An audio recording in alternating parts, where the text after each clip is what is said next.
Oh god, that's terrible. What's up everyone? How's it going today? Justin here, and I'm going to be doing one of my favorite hobbies in this video, and that is day drinking. I figured if it was for YouTube, it's alright in this case. Okay, I'm kidding. I don't actually drink during the day that much. Anyway, today I'm going to be drinking Nihonshu, or as it's known around the world, sake. So I have 4 different Nihonshu in front of me in order of increasing price. So from my left, we have this 1 cup ozeki, and I bought the mini version from the konbini for about 200 yen, because, let's be honest, I don't have high hopes for this one. And next we have Onikoroshi, or literally Demon Slayer. I also got this one from the konbini for about 800 yen, so just under $8. And since this was 200 yen, it was just under $2. And next is this Mio Sparkling Sake, which is about 1,000 yen a bottle, depending on where you buy it from. So just under $10.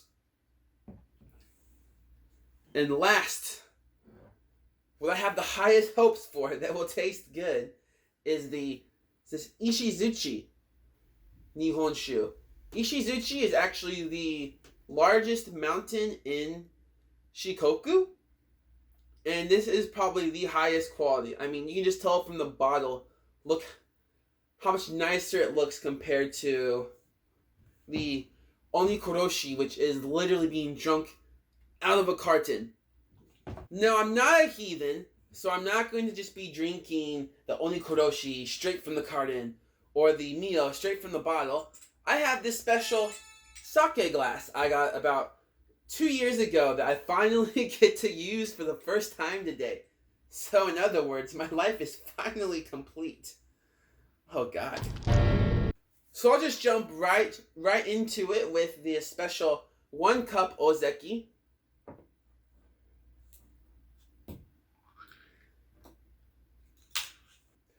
Not to contradict myself, but this one I am just going to drink straight from the glass because that's what it was made for. Oh, God. Okay. Kanpai.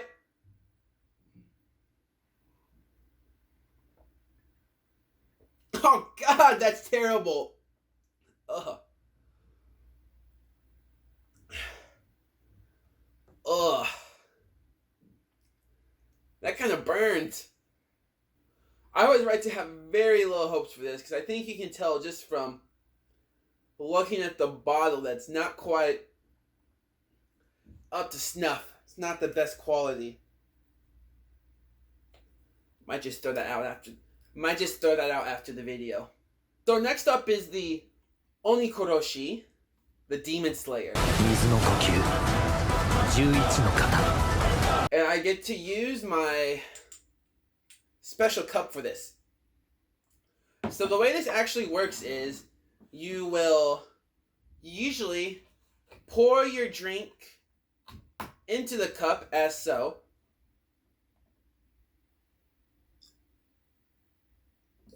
And then you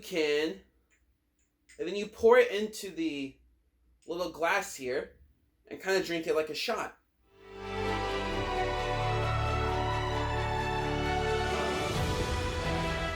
That still tastes cheap, but not as cheap as the 1 cup ozeki. So there's actually several factors that affect the quality of Nihonshu, such as the percentage of the rice that's polished, how much distilled alcohol is added into the brewing process. Because in the highest quality of sake, you don't add any distilled alcohol, and the flavor completely comes from the rice and the other natural ingredients. Ugh. If you're enjoying me torturing myself so you know what Nihonshu to try when you come to Japan, don't forget to like and subscribe to J Travels. Now with that said, I'll be moving on to the 3rd Nihonshu on my list, Mio, or the Sparkling Sake. So I'm cleaning out the glass in between drinks, but I'm really hoping the alcohol doesn't mix and I'm getting these cleaned out really well, or the last, hopefully, highest quality sake that I bought might get kind of ruined. So this is sparkling, so it is a little more carbonated and hopefully a little sweeter than whatever those two things were.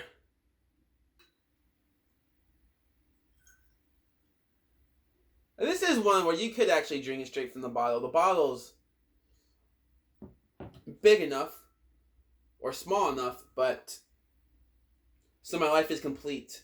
I'm going to drink from the nice brown suits sake glass.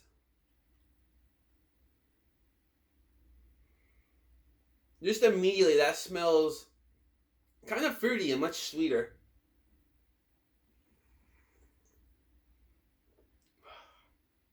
Oh, that is much better. This is something I could actually sit back and enjoy while I'm day drinking. I'm just kidding. I don't actually usually day drink. Only drink after 5.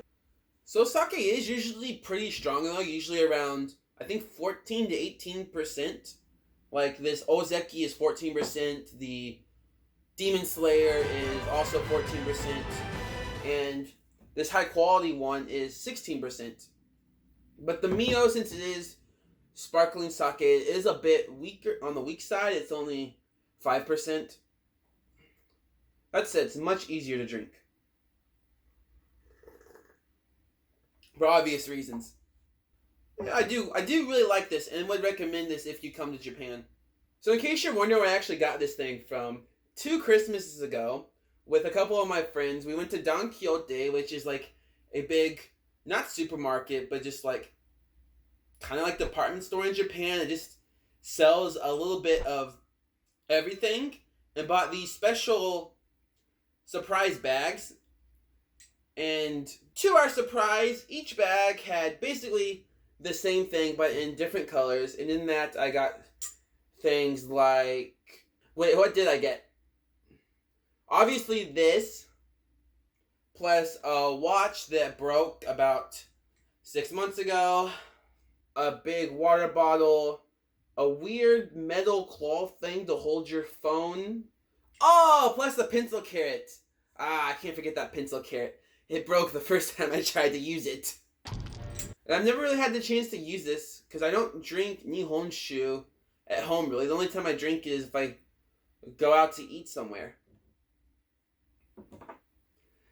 That is until I film this YouTube video. So last but not least is this Ishizuchi sake, which cost about 2,100 yen or about $20. And I mentioned earlier that there are various factors that go into making Nihonshu.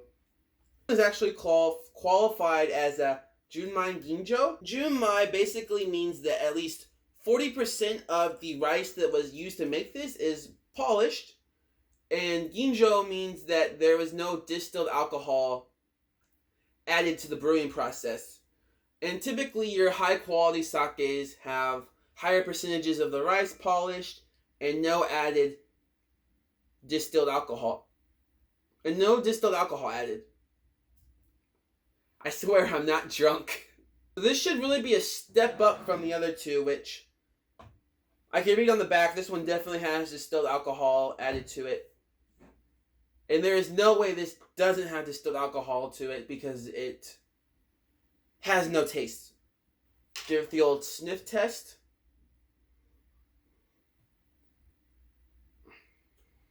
I don't know how much I'm going to like this actually. Let's see.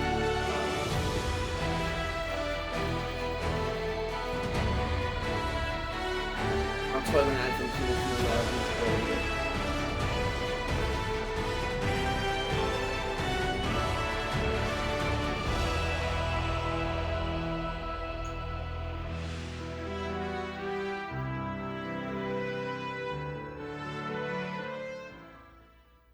It's not bad. I can definitely taste the difference in quality between Ishizuchi and the other two. Something interesting that I didn't actually know until recently is that the rice you eat and the rice used to cook nihonshu is actually different kinds of rice, in that the rice you use for sake is inedible. Crap, am I drunk?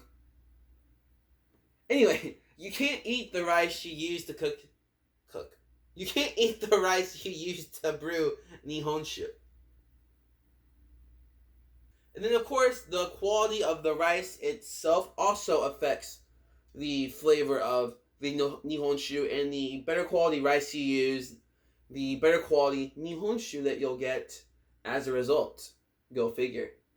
So if you come to Japan and you're in the mood to try some sake, some nihonshu, I would definitely recommend staying away from the cheaper stuff that comes out of a carton or this 1 cup ozeki. Anyway, I hope you enjoyed this video, and I'm going to keep day drinking the Ishizuchi and the Mio. See you next time. Mata ne.